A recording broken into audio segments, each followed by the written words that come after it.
Hey, Thom Hartmann here with you. Over the weekend, Louise and I were back in Michigan. In fact, we did our show, those of you who were listening, on Friday from Grand Rapids. And our affiliate there, WTKG, tip of the hat, and thanks to Angie and all the great folks who helped make that possible.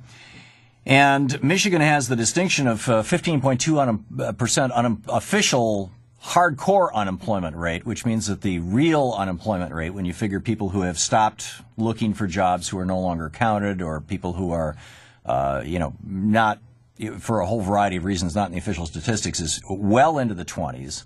And probably when you consider underemployment, people who are working 2 and 3 jobs just trying to make it and still not making it, or people who are working only part-time when they want to work full-time, it's probably in the 30s. And we drove, we had this family reunion on Saturday in Lansing at my brother Stan's house, and then we drove out to Lapeer, out near Flint, drove through Flint. The epicenter from the 1980s, when General Motors closed 5 factories and then reopened them in Mexico that year. And Michael Moore made a movie about that called something about Mr. Smith. It's I forget the title, but in any case, Michael Moore made a movie about that. And as we were driving around Michigan, and my son and his girlfriend were in the back seat, and Louise and I in the front. And I was ranting about how I could not find any local businesses. As we're driving, we're driving all over. And here's a state that is in the most desperate straits of every state in the country.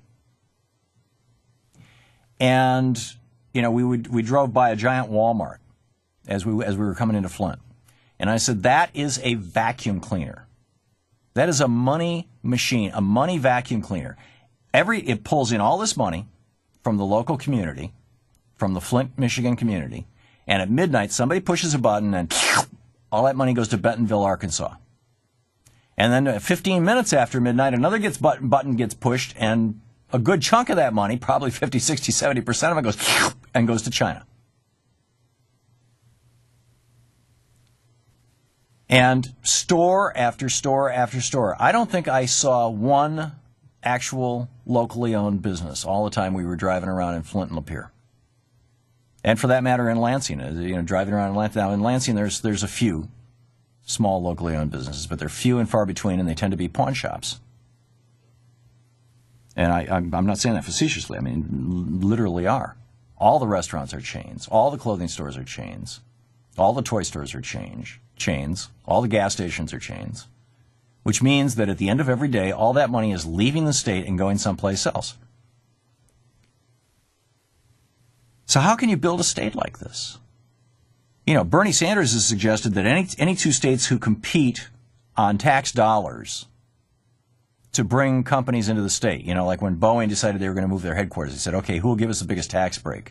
And it came down to 3 states saying, oh, well, we'll give you $100 million. No, we'll give you $200 million. No, we'll give you $300 million plus we'll subsidize the workforce, whatever. And corporations play states off against each other all the time. Governments play nations off against each other all the time.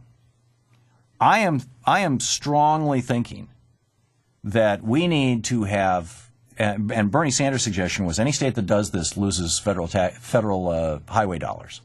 So they would stop doing it.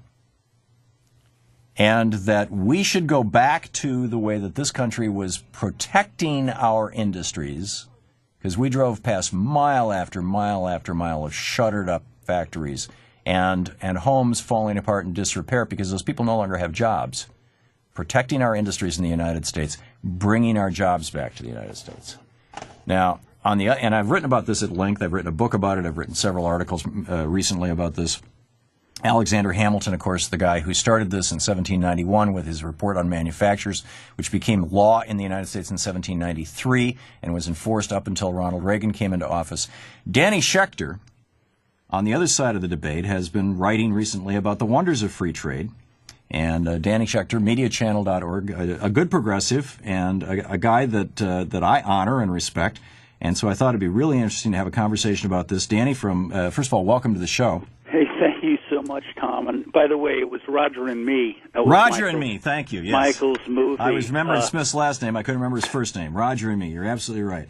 Okay, Danny, from one liberal. You should know one more thing, Thom. I was a assistant to the mayor of Detroit in 1966. I lived in Michigan, Yeah. and I've seen the devolution of the economy there, along with everybody else, and feel, the incredible pain that workers there have been experiencing. I'm in no way, a proponent of the corporations. I'm just concerned that, unions and insisting on protectionism that they cannot achieve in an economy which has changed totally to become globalized and interdependent are barking up the wrong tree, and that the reason we have all of this is because Wall Street invested in the restructuring of our economy and nobody challenged them. No, it's because the politicians, Jimmy Carter was the first to drink this Kool-Aid, although he was still busting up AT&T, but he with deregulation of the trucking industry, the airline industry, and others, but it was Reagan who said, with regard to trade, we've got to roll back the Hamilton policy, the Alexander Hamilton policy. We had tariffs in this country. They started at 12.5% in 1791. They were up to 25% by the time of the War of 1812. They stood between 25 and 45% continuously, with three exceptions where they dropped down, in one case down to 25%, typically down to around 28%, continuously up until the 1980s. Right now, average import tariffs in the United States are 2.2%. And those import tariffs are the only reason why we made clothes in the United States, why we made shoes in the United States, why we made jeans in the United States, why we made cars in the United States, why we made computers in the United States, why we made TVs in the United States, radios, all the things that we don't make here anymore. What's wrong with protecting a domestic industry? What's wrong with a nation, with every nation, saying, we're going to look out for ourselves first, and when we are self-sufficient, then we will participate with the rest of the world in ways that are going to help others? The problem is that, in the same way that no man is an island anymore, no nation is an island unto itself. We're in an integrated international That was true in 1650. Economy. I understand, but it's maybe more so today because the way our whole economy was restructured, the way our unions lost power, the way wages for workers was kept low, the way in which the corporate system sort of has taken over our Congress through extensive lobbying and political donations, all of that has given people who want protection, who need protection, very little leverage to get it. And the question is, what strategy should we be pursuing? That's what I've written about in this piece that was on Common Dreams and Huffington Post and other places. And I zeroed in on one particular case, which is in the state of Ohio, where you have rubber factories manufacturing tires, and many of those tires that are being manufactured today, those companies invested in transferring their production to China. So many of those companies are now in China. But now China has a tire company which is selling what are called replacement tires, the lowest cost tires in the American market that no American company is manufacturing anymore.